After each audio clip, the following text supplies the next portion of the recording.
Bonjour, je m'appelle Laura et je suis étudiante en gastronomie à Montevideo.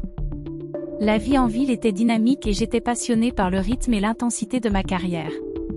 Je vivais dans un petit appartement et mes parents m'aidaient à payer mes dépenses. C'était une vie tranquille et, jusque-là, assez prévisible. Avant de poursuivre cette intrigante histoire, je vous invite à liker la vidéo et à vous abonner à la chaîne pour ne manquer aucun contenu.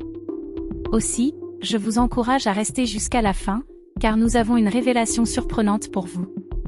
Mon beau-père, Javier, était un homme qui, même s'il avait 24 ans de plus que moi, m'avait toujours semblé intéressant. Javier avait commencé à vivre avec nous en tant que nouveau partenaire de ma mère, Elena, une femme charmante et toujours gentille avec moi. Notre relation ressemblait davantage à de bons voisins échangeant des salutations et des bavardages dans l'ascenseur. Tout a commencé un après-midi d'été, lorsque ma mère a dû se rendre à Bogota pour travailler pendant 2 semaines. Javier m'a annoncé la nouvelle ce matin-là alors que nous attendions ensemble l'ascenseur. Nous avons parlé brièvement de son voyage et je lui ai souhaité un bon voyage sans trop y réfléchir. Cependant, ce voyage a marqué le début de quelque chose qui allait changer ma vie pour toujours. La première semaine sans ma mère a été calme, je n'ai rien remarqué d'anormal et ma routine quotidienne s'est poursuivie sans interruption. Mais c'est au début de la 2e semaine que survient l'incident qui va tout changer. Je suis rentrée à la maison après une longue journée à l'université et j'ai décidé de prendre une douche pour me détendre. Dans notre immeuble, le système de plomberie était assez ancien, il n'était donc pas rare d'entendre des bruits provenant d'autres unités. Pendant que je prenais une douche, je me perdais dans mes pensées et dans le bruit de l'eau. Soudain, la porte de la salle de bain s'ouvrit brusquement.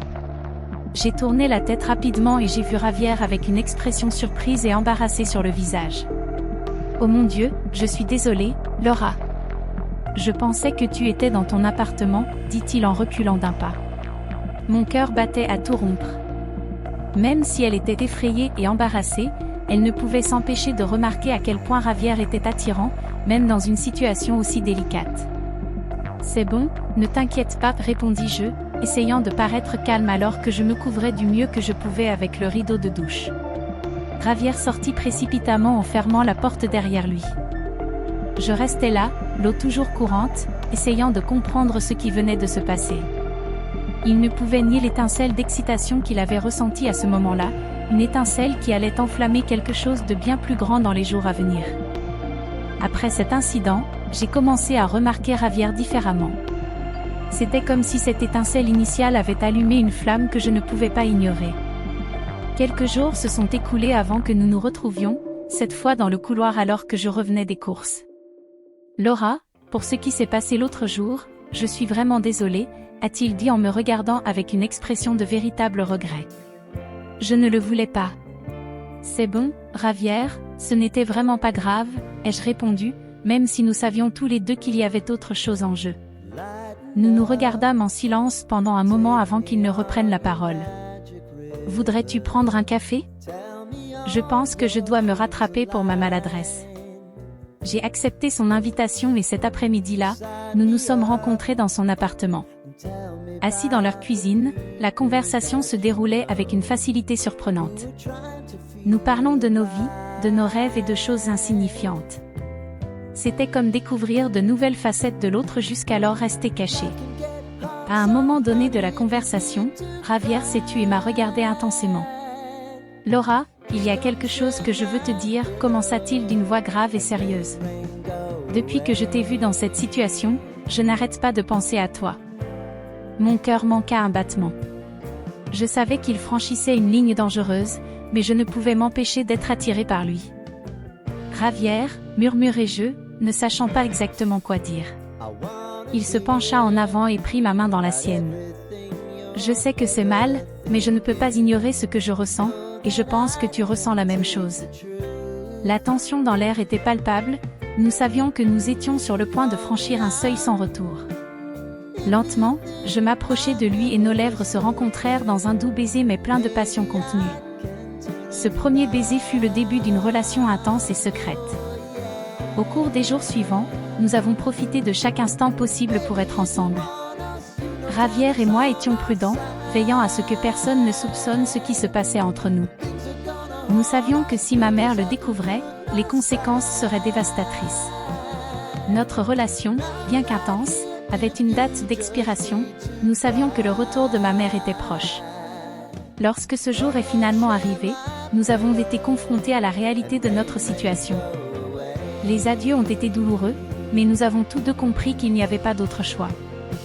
Nous nous sommes rencontrés pour la dernière fois dans son appartement, où nous avons passé la nuit ensemble, essayant de savourer chaque instant. Ce fut une nuit pleine de passion mais aussi de tristesse, sachant que ce serait la dernière fois que nous serions ensemble comme ça. « Tu vas me manquer, Laura » dit Javier en me serrant fort dans ses bras. « Tu vas me manquer aussi, Javier, mais je me souviendrai toujours de ces moments » répondis-je les larmes aux yeux. Lorsque ma mère est revenue, la vie est revenue à la normale. Nous nous sommes salués cordialement, mais nous savions tous les deux qu'il y avait entre nous quelque chose que nous ne pourrions jamais oublier. Même si notre relation a été brève et éphémère, ce fut une expérience qui m'a profondément marquée. Javier m'a montré une partie de moi-même que je ne connaissais pas, et même si je savais que cela ne pourrait pas durer, je n'ai jamais regretté d'avoir vécu ces moments avec lui. La vie a continué et finalement Javier, ma mère et moi avons repris nos routines habituelles. Parfois, lorsque nous nous croisions dans le couloir, Javier et moi échangions un regard qui en disait plus que les mots ne pouvaient exprimer. C'est ainsi que notre histoire est devenue un souvenir précieux et secret, gardé au plus profond de mon cœur. Je savais que même si notre temps ensemble était court, l'intensité de notre connexion resterait avec moi pour toujours. Avec cela, nous avons atteint la fin de cette histoire. Nous espérons que vous avez apprécié cette histoire. N'oubliez pas de vous abonner à notre chaîne et de partager cette vidéo. Merci de nous voir et à bientôt.